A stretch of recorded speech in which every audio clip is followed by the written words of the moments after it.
calling for attention and for global assistance from the world community, from the US and from NATO to be able to win this war.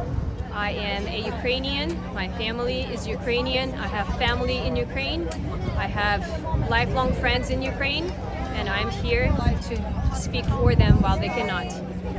We are very fortunate to still have internet where our families are and to still have power.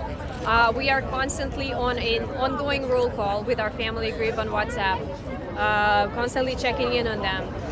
However, the other organizer of this event has effectively lost contact with her family because once the phones run out of power, this is it. And she just made a statement that she will probably not hear from them until the war is over, whichever way that goes. So until Ukraine wins, she just has hope and prayer to go by. We are originally from Kiev, and a lot of my family is in Kiev. Some have tried to flee in different directions. Some unfortunately cannot because of elderly relatives, because of immobilized relatives who have a handicap of some sort, who cannot. There are a lot of people in other cities. We have a second cousin who is in the city of Berdyansk, which was taken last weekend. We have family friends whom I've known my entire life who are also trapped in homes with elderly and disabled family members who cannot move. Some of us here have family in the places that has been cut off from the world, where the tanks are surrounding the city and the bridges have been blown. All of our hearts are with our families right now. Today's event is to draw the attention of the community to the issues, to draw attention to the fact that NATO is not assisting us. They have made a decision yesterday not to close the Ukrainian skies for Russian invaders. They have made a decision not to provide us the fighter jets that have been previously promised to us. They have only so far contributed as much as 50 tons of diesel fuel, and that's nothing in the scale of a second largest army in the world invading us. We need help, we need attention, we need funds, we need weapons, we need humanitarian aid. I would like for them to make a stand and to make their position known to the people in power. I want them to write to their representatives. I want them to make a statement that they want US to get involved and that they want US to help with more than just sending diesel. They are in power to communicate to their representatives wherever they are in the US. It doesn't have to be Atlanta. Anybody can write to the White House. Anybody can write to democracy.io, I think is the website, and make their position known. Anybody can donate. Anybody can spread information. Anybody can try to engage with logistics of sending help. There are a lot of opportunities for one to help saving lives, to prevent the nuclear war, to preserve the world historic and cultural heritage that's being destroyed as we speak. There is a Ukrainian community in Atlanta. We are connected through several Facebook groups. There are many Ukrainian groups across the nation and globally, and that the Atlanta chapter is the one that's organizing this event. We need NATO help, we need US help, we need real military help. I have cousins, first cousins in both St. Petersburg and Moscow, and I have aunts in their families in Crimea. I have a lot of family in Russia, in St. Petersburg and Moscow, in Russian-occupied Crimea.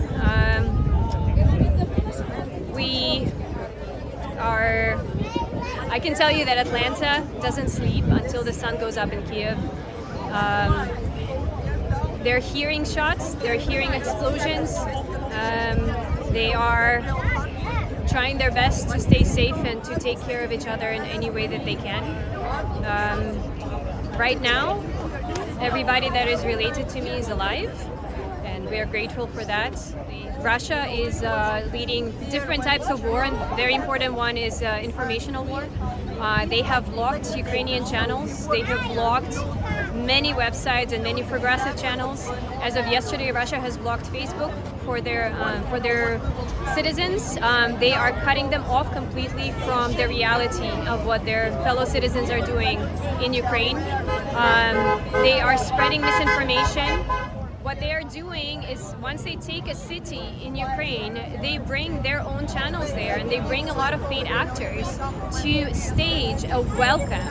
So they're staging welcomes for their humanitarian aid.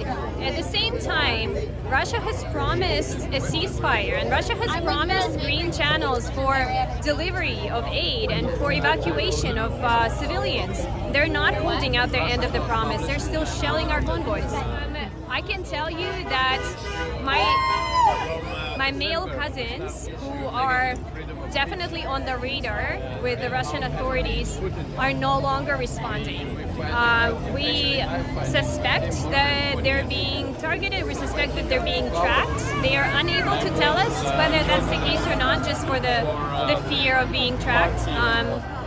I know they don't have access to information, and I know a lot of even their information, with them being very closely connected with us, is very much distorted by the news.